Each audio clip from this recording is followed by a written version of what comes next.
Hello,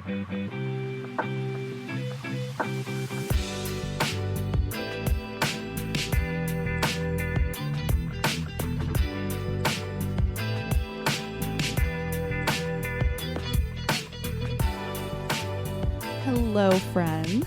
Welcome to Lead to Gold. This is the podcast devoted to discussing all things growth and wellness. And I'm so happy that you're here. I'm so happy that we are together to have yet another great conversation. And today's is going to be a little bit like lighter and brighter than they have been in the recent past. So I'm very excited for that. It's going to be a nice change, and I just want to welcome you in, and I hope that wherever you are, you can take some time to just kind of sink in and enjoy. So, welcome. Hi. My little spiel that I'll give right here at the beginning is that if you have been following along for a while, or if this is your first time listening and you enjoy the episode, I would love it and appreciate it so much if you could take a second to rate the show wherever you are listening. And alongside that, all of the links to follow along with more of my work are in the show notes. I have a blog as well under the same name, Lead to Gold. So if you are looking for a little bit more from me, you can find me over there every other Monday. So the podcast comes out every Monday, and a blog post comes out every adjacent Monday. So there's something coming out from me every single Monday. If you are interested, you can subscribe to emails totally free. You get an exclusive playlist once a month. And that's pretty much the only time I'll ever bother you, is to be like, hey, here's a new playlist. So enjoy. And all that's down in the show notes. If you are interested in supporting me in any monetary way, I also have merch at TeePublic. So any and all of those options are down there. Whatever you choose to do or not do, just thank you for being here. That's all I got. And let's get into today's topic, which is how to nourish our relationships. And right off the bat, I feel like this is a pretty basic conversation, but it's been something on my mind a lot lately. And I've been listening to some inspiration kind of on this topic that has made me think about it in a different way. So I wanted to kind of piggyback off of some of those ideas and share them here so that we can have a fuller discussion of what it really actually means to nourish a relationship. And when I'm talking about this, I think I will be a little bit more on the side of romantic relationships in this conversation, but that does not mean that it's exclusive to romantic relationships. This might sound a little bit weird, but a lot of the relationship conversations that I tend to have on this podcast are not exclusive to just one type of relationship. They're often interchangeable because a lot of the discussions around relationship wellness are really just about being a good person to somebody else. So that can cross all types of relationships. It's not just romantic. It's not just friendship. This can apply anywhere if you apply the certain lens of that relationship to it. So, nourishing our relationships. The way that this came up for me recently, honestly, this has been something that's been on my mind a lot lately because I am kind of always thinking about how I could be a better friend, a better partner, show up better for the people in my life. And that is a huge theme coming up for me right now. And I do think there's a little teeny bit of a connection to the astrology going on at this point in time.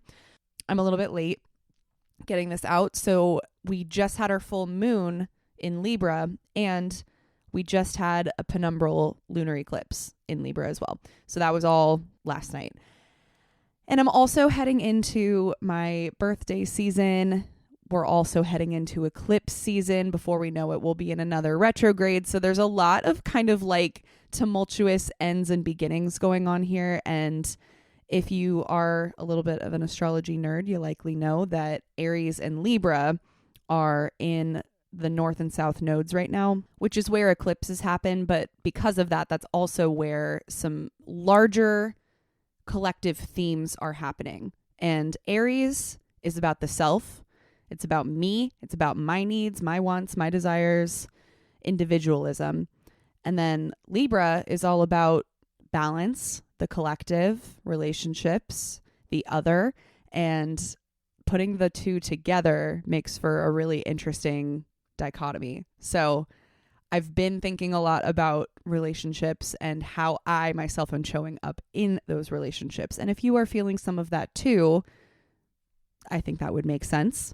I'm probably feeling it a little extra strong because I am an Aries. So, all of these things are coming together. And in any case, I think leading into eclipse season, there's going to be a lot of conversations about this. So I may even share down below a great podcast that I've been listening to if you're more interested in the astrology side of things. Chani Nicholas's Astrology of the Week podcast is excellent. It's a really quick listen. So I'll put that down there for this week as we head into some of the eclipsey things because it's getting crazy. But that's not the point of this episode. This episode, we are chatting about, I guess, that theme, right? So here's another place where that inspiration to have this conversation about relationship nourishment came to me. And this was from another podcast that I really enjoy. I've listened to her for years. Madeline Moon kind of just recently reestablished her podcast. She was gone for like a year and a half, 2 years, and has recently brought it back. So it is now the Madeline Moon Show. Anyway, she's a huge inspiration for why I also podcast, do all that stuff. But in her most recent episode, she interviewed her partner, John Wineland. They are both relational energy coaches. That's like the best way I can describe it right off the top of my head. They both coach other people in relationships, which is pretty cool. But they were talking about how they have a pretty noticeable age difference. They didn't disclose how many years apart they are, but I think they did say it's like 20 years. So to some people, that's kind of an immediate red flag. People find that strange. But in the episode, they were talking about how, yeah, like other people might find it strange and weird and like concerning, but it really doesn't bother us. And I will admit, sometimes I get a little bit weirded out by like a pretty big age gap as well. But just listening to them talk about it, I was very much on their side about it because once they explain it, they're like, it really doesn't matter to us. In fact, the way that we like to live our lives, it actually serves us quite well because according to them, Madeline is, 20 years younger than he is, but she is kind of a homebody. She likes to go to bed early. She's kind of grandma core, if you know what I mean. And he's also in that stage of life where that embodiment and that way of living life serves him because they're both in that space. So to them, it's really not an issue.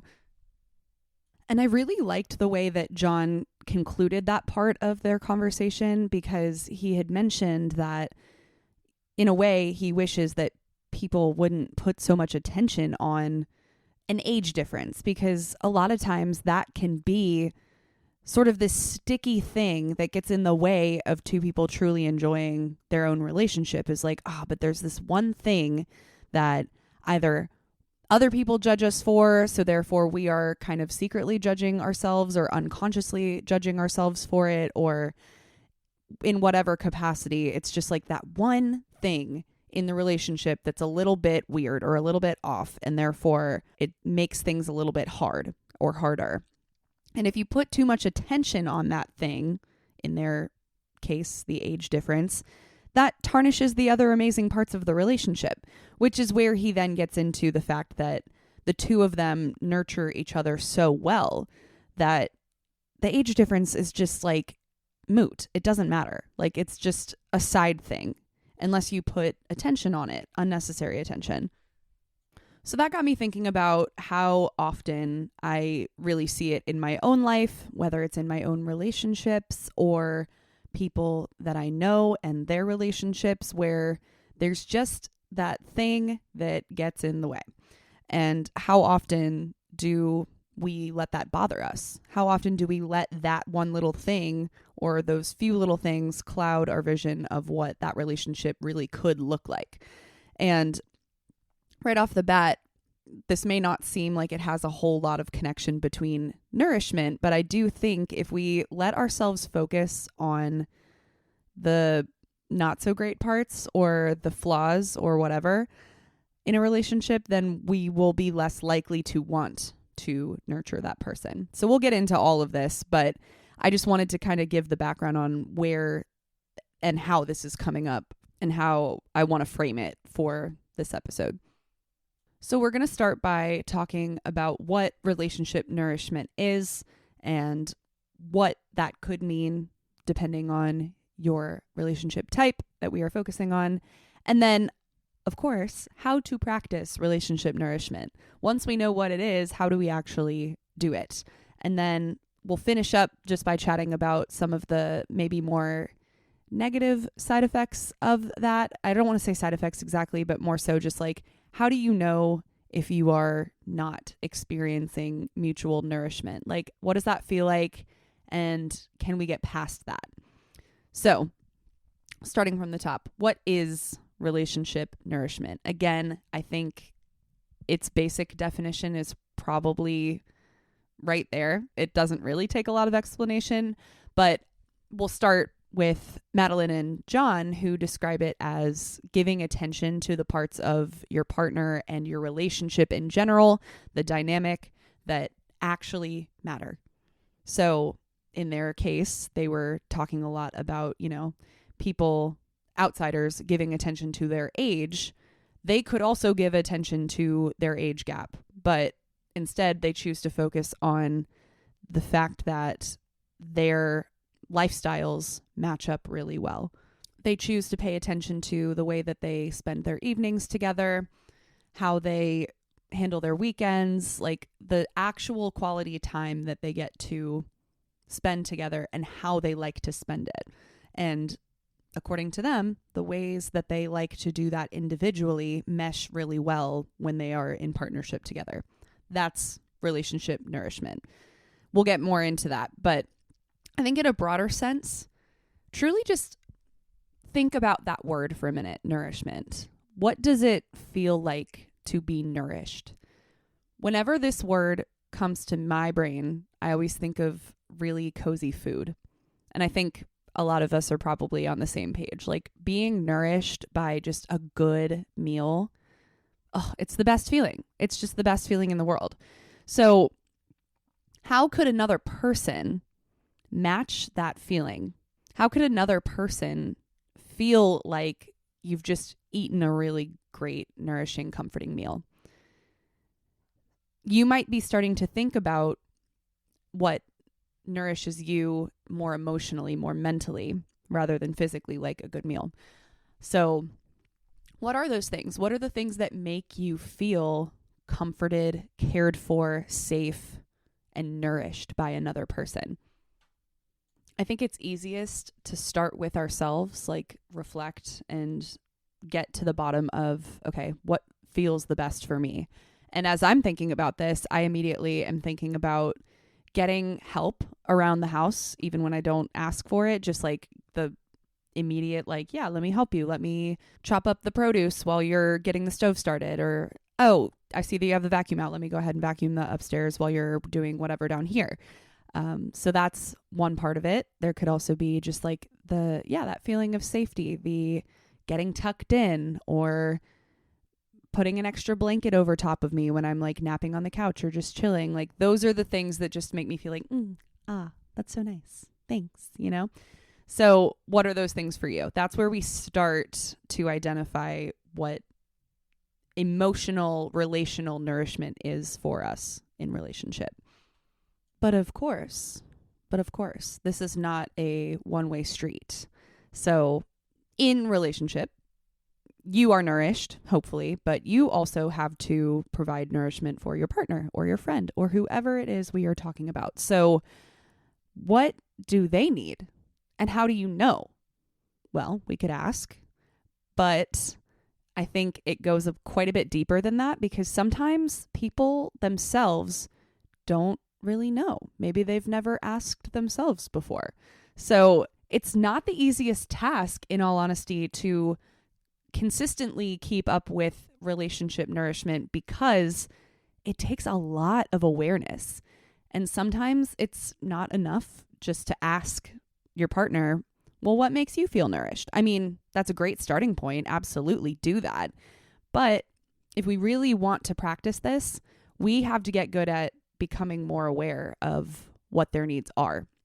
And that might not even be something that they can immediately articulate. So while we're here, let's dive right into the practicing of it. How do you practice this in a partnership or in dating or in friendships? We'll start with, I guess, the most obvious, the one we've been discussing, which is partnership. And I think the easiest place, the most recognizable place to start for most people would be in identifying your love languages, your own, but also your partner's. Something that my partner and I did, this was probably 2 years ago now. We literally just took the quiz side by side. It's online for free. You can just Google it.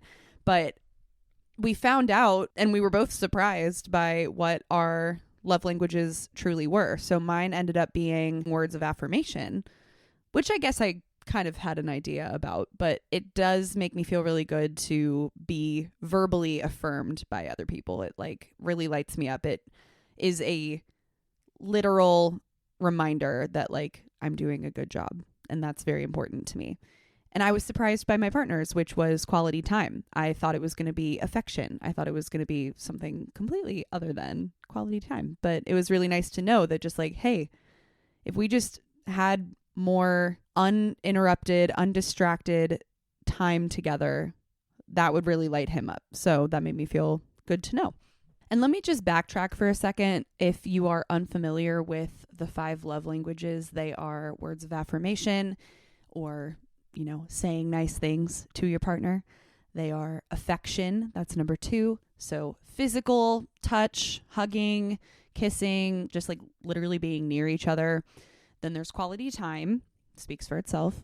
There are acts of service, which is like stepping in, helping with chores around the house or offering to take the load off of certain tasks that the other person has to do. And then the last one is gift giving. And this was a popularized form of getting more communicative about intimacy that you require or that you are more likely to enjoy versus, let's say, I'm not much of a gift giving person. It's not that I don't appreciate a gift every now and then, but it's not what is going to really truly make me feel appreciated and loved. Versus if somebody tells me very authentically, like, hey, I'm really proud of you. You did a good job. Thank you for doing this thing. You're great, whatever. Like, that's going to mean a lot more to me in the long run. So in any case, identifying you and your partner's love language can be a really good place to start in this journey of relational nourishment, because at least in that you have a pretty easy and pretty broad category of how to make them feel good and make them feel appreciated and loved. Now that I know that my partner's main love language is quality time, when we do hang out, that's something that I try to prioritize, just like giving him my full attention. I'm still pretty bad about maybe like being on the phone while he's on the computer, things like that. But I try to carve out more intentional time where we just get to like eat together, undistracted, talk together, whatever. So that's been a really nice change since we discovered that together.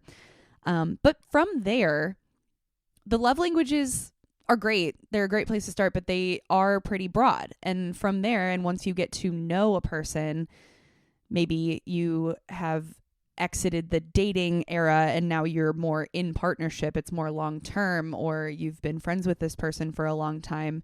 It's not so much about just simple quality time. It's a little bit more specific than that.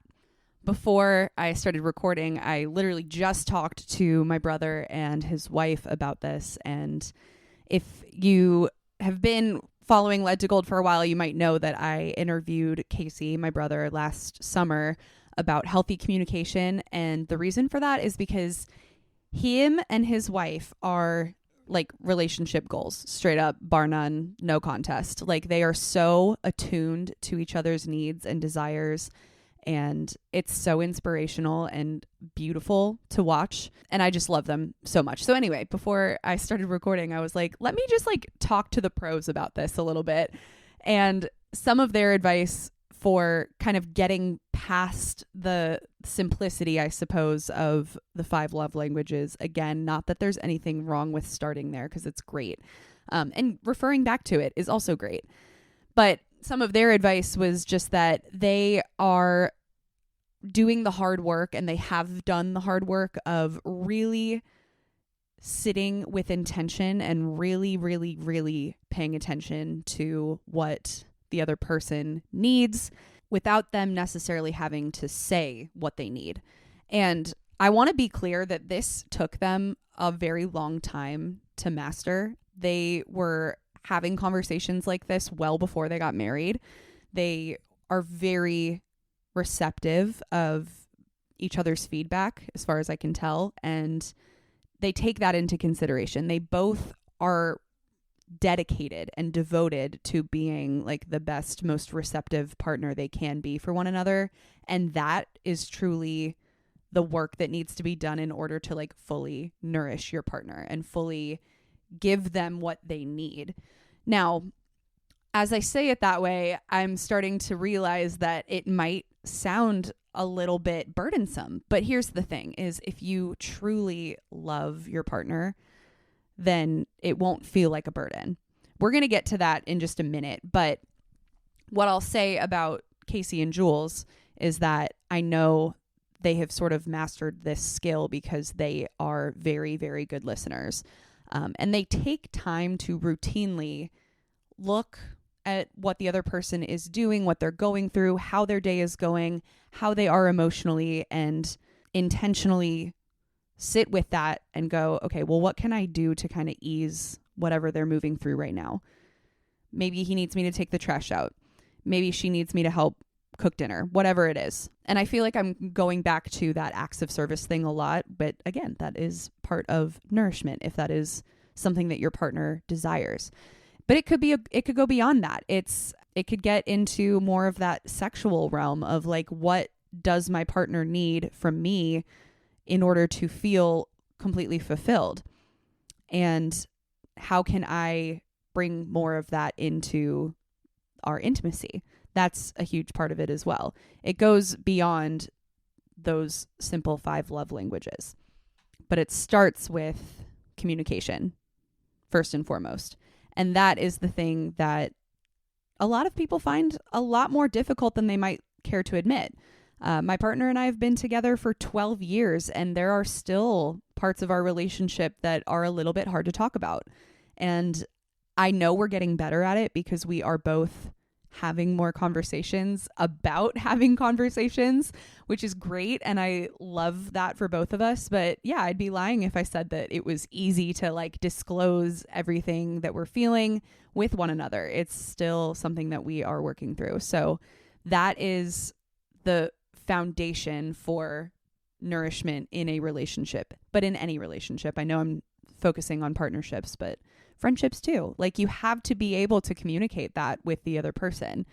And you also have to be able to recognize their needs without them necessarily having to tell you what they are. That, again, kind of comes from an initial conversation, but after a while, you should be able to kind of pick up on those things and be like, all right, let me just like swoop in and do this thing for them really quick. I'm sure that will make their day a lot better or make this process a lot easier for them.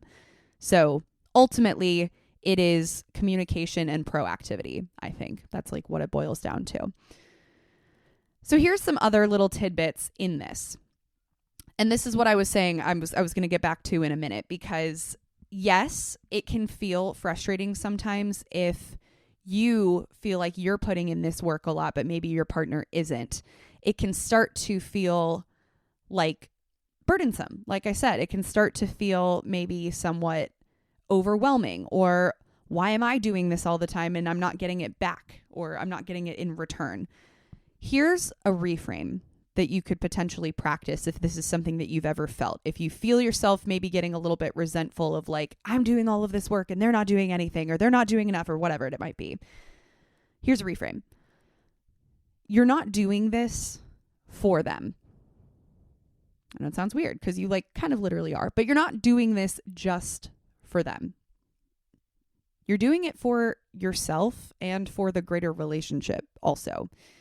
Because if you are with somebody who is truly receptive and somebody who does truly care about you, they're going to notice the effort that you're putting in. It might not happen right away. It might not happen in the exact way that you expect it to. Again, communication might be helpful there.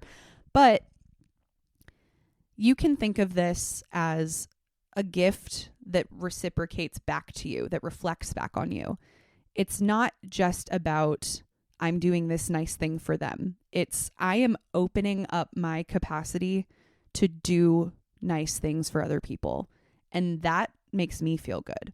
I think of this in relation to literal gift giving. You know, when you get older, I feel like most people go through that experience where it starts to feel better giving people things than it does to receive things from people.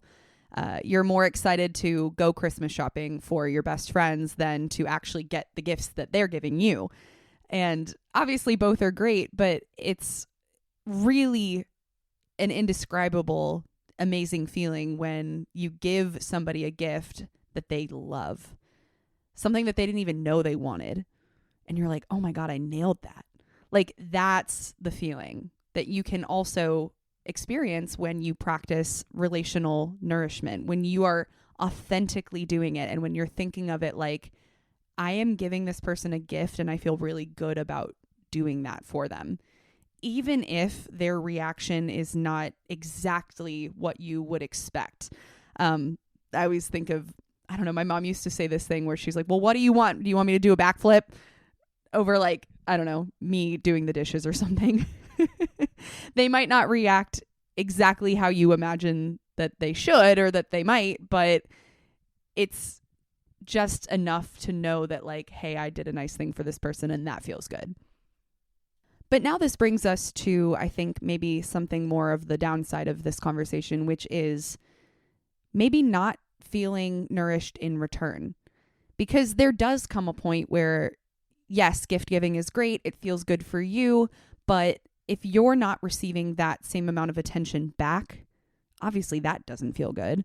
And we might start to resent that person. We might start to question what our relationship to this person really is. So how do you know if you are not experiencing mutual nourishment? And I also want to talk about if that can be fixed. How do we navigate that? So I'll bring it back to my first analogy, right? How do you know if you're not experiencing mutual nourishment? Well, like we were talking about with what it feels like to enjoy just like a really good, cozy, comforting meal. For me, that's Indian food on like a cold, rainy day. It just feels good. Like it's just soul comforting to me. If you get to a point where you're in a relationship with somebody, whether it's partnership, dating, friendship, anything, and you've been with them for a while, you've been practicing this, you've been trying your best to be a good partner, to be a good friend, and you're just not getting out of it what you were hoping. Like you're just not feeling that good, soul nourishing Indian food feeling. You're getting more of like a stale pita bread left over in the fridge for 3 days feeling. That's not great, you know?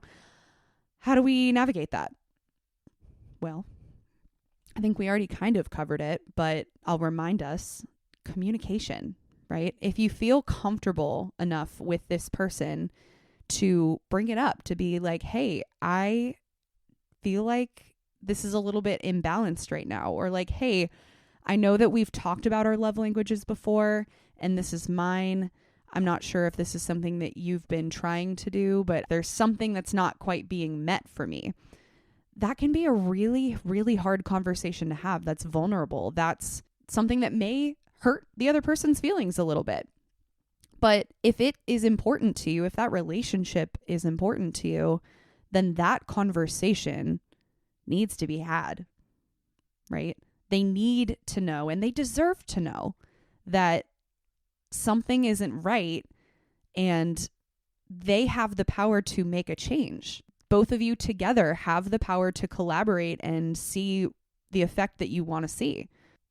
When something is amiss and you care about that person, holding a boundary or having the hard conversation is an indication to that person that you want this relationship to continue. Sometimes when somebody brings a boundary conversation to you or brings a hard conversation like this to you, it can feel really shameful and really like, oh God, they hate me.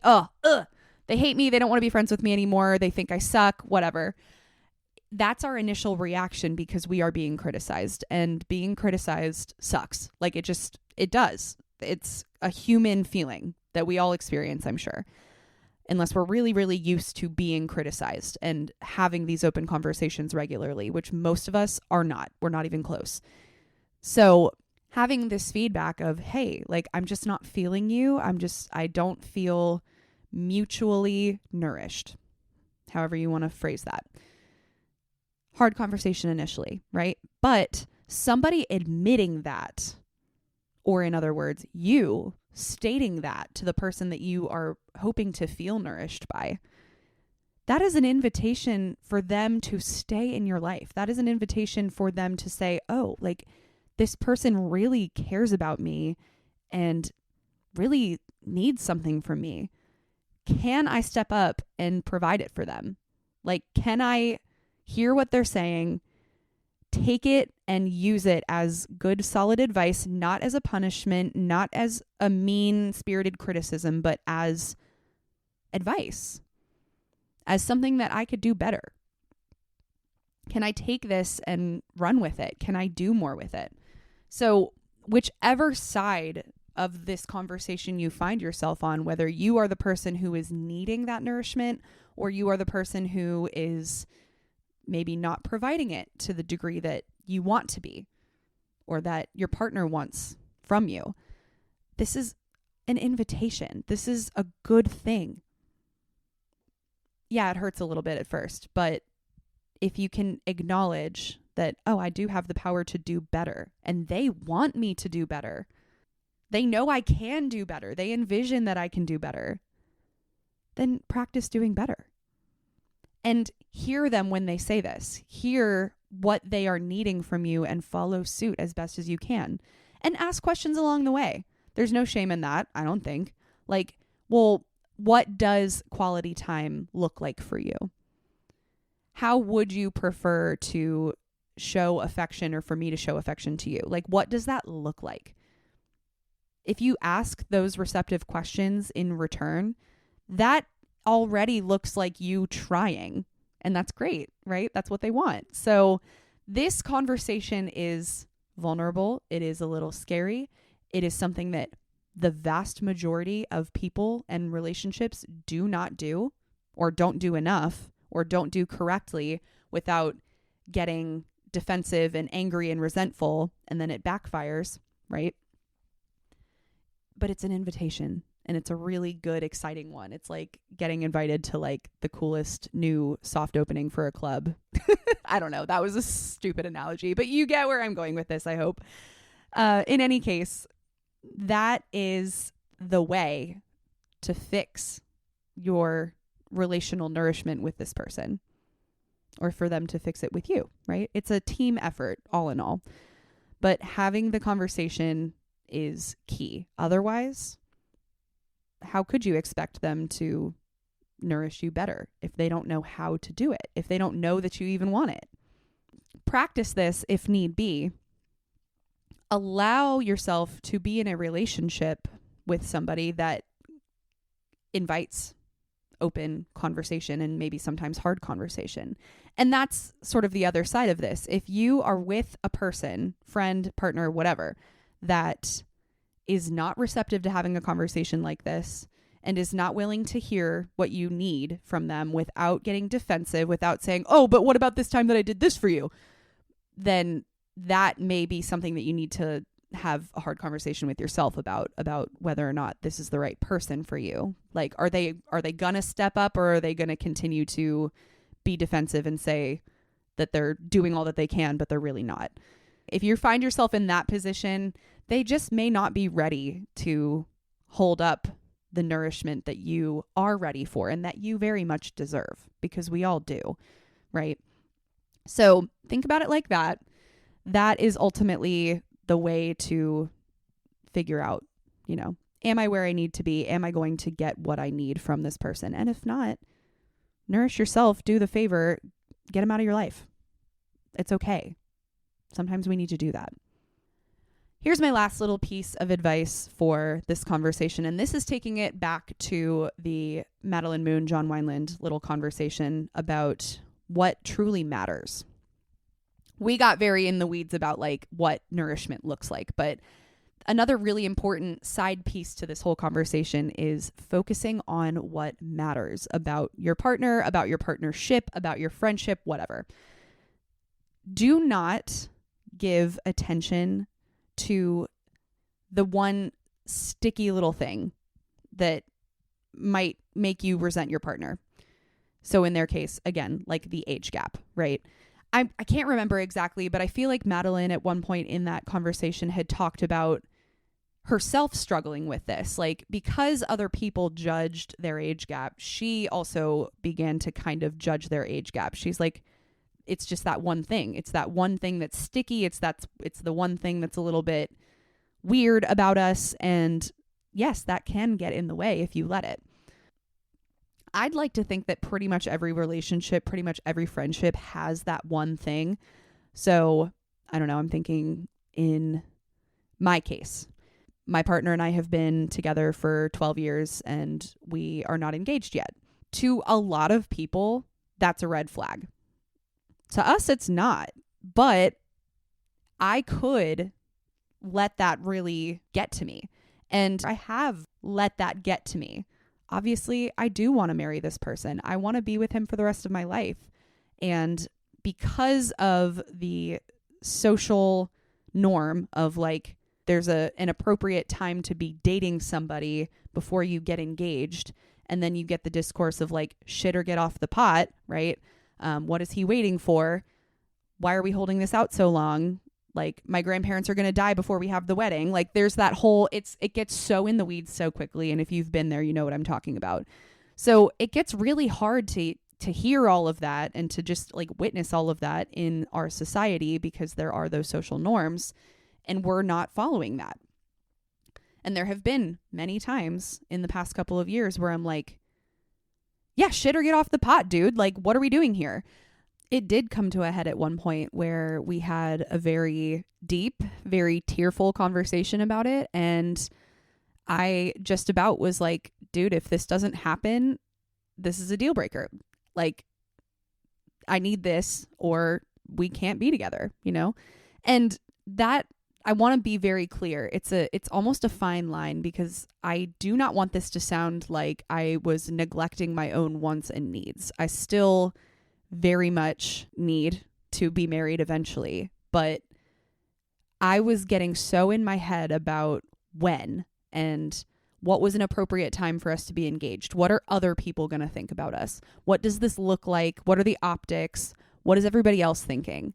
And that is the killer. Like, that right there is the relationship killer. And thank God,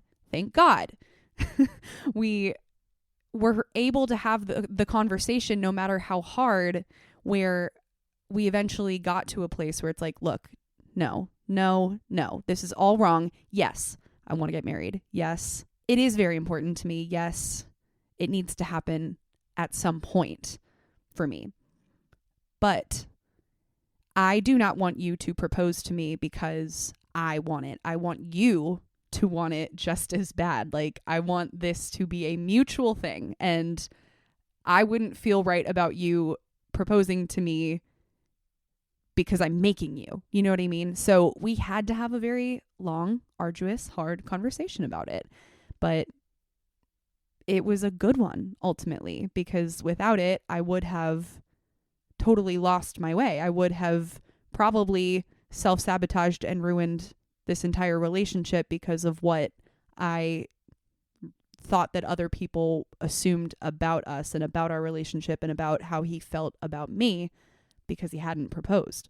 But I have to remember to come back to our relationship and our dynamic and know that like it doesn't matter when we get engaged. Like I know that our love is real. I know that this is the person that I want to be with. I know that I feel safe and comfortable and loved. And I know ultimately above all that we are working on nourishing one another. Like to me, that's the most important work that you could be doing with a partner. And why on earth would I ever throw away 12 years of hard work and amazing love over a timeline that society has created for me? Like that's actually insane. So at the end of the day, like who gives a shit if we're engaged or not? You know, if other people want to judge the fact that we've been together that long and we're not married yet, like that's on them, honestly. And again, it's not to say that I don't want that to happen, but I trust that it will when the time is right. And that's cool. So that's how John ended the conversation in their podcast. Like, fuck the haters at that point. And that's the outlook that we really ultimately want to try to adopt at the end of the day with that one thing in our relationship. Because if we don't, we will get stuck on it and we will focus on it, hyper focus on it, obsess over it like I have done. And I don't think it's any secret to anybody what that does for your mental state and for your belief in the relationship. But if you give all of your attention to that one little thing that's just a little bit off or a little bit weird socially to other people, that could ruin everything. That could ruin a really beautiful relationship. So I don't want to do that. Like I'm really happy where I am. I don't want to do that. And if you have something similar in your partnership, in your friendship that is weird socially or is a little bit off, age gap, not engaged, maybe they didn't finish college, or like maybe they don't have a high paying job, or like whatever it is, there's so many things that we could be judged for, or that people could judge our partners for and then like rub that judgment off on us. Like, I just feel like this is kind of a universal experience. It's so easy to let that thing fester and build resentment, but it doesn't have to. It doesn't have to. Focus on what actually matters. And that is between you and your partner. That is nobody's business. But cultivate the goodness within your relationship, and you're going to be a lot happier within it than you are if you're listening to whatever's outside of it. You know what I mean? I hope you know what I mean. That's on nourishing our relationships. And I hope that this was helpful or insightful. And if you have any additions to this conversation, because I'm sure there are so many places we could go with this, so many stories to be told, please let me know. I always love hearing from you guys after each episode. If you have comments, feedback, questions, stories, love stories, DM me on Instagram. I am over there. I would love to hear from you, and I would love to continue this conversation if you guys are up for it. Like, let's absolutely do that. So let's end our episode with a little game of We're Not Really Strangers, as per usual. If this is your first time listening, I always do this at the end of every episode. I love it. It's super fun. If you've never heard of it, it's a really fun game to get to know strangers or friends or partners. There's all sorts of different like levels to this game. And I always pull a card from the Healing expansion pack, which a lot of times is kind of just like for yourself. So if you have a journal nearby or your notes app or whatever, or if you don't, that's fine. But I always encourage a little reflection piece with this question. So it's sometimes kind of uncannily related to whatever we were just talking about. So let's see what we get today. I'm pulling the card. Ooh, I love this one. I have not gotten this one before. And this, oh my gosh, like I just said, so on par with what we just talked about. So here we go. How can you contribute to someone else's happiness today? So I think one thing that just immediately came to my mind is I know I have a couple like errands to run later, but I want to go out and donate some clothes. So I'm probably going to do that as soon as I'm done editing this episode and putting it out. There's a really great youth shelter near me called Mobile Hope, and they take donations of like everything. And sometimes there's not anybody around to like collect the stuff, but sometimes there is. And I always have the best conversations with them. So that might be something that I take up today when I go there. Hopefully there's somebody around that we can just chat and like see how their day's going, if they need help with anything, organizing, whatever. That's definitely something that I've been wanting to get more involved in lately. So I don't know if that would necessarily contribute to that one person's happiness, but yeah, just having like a good conversation with a stranger sounds kind of nice. Sounds up my alley today.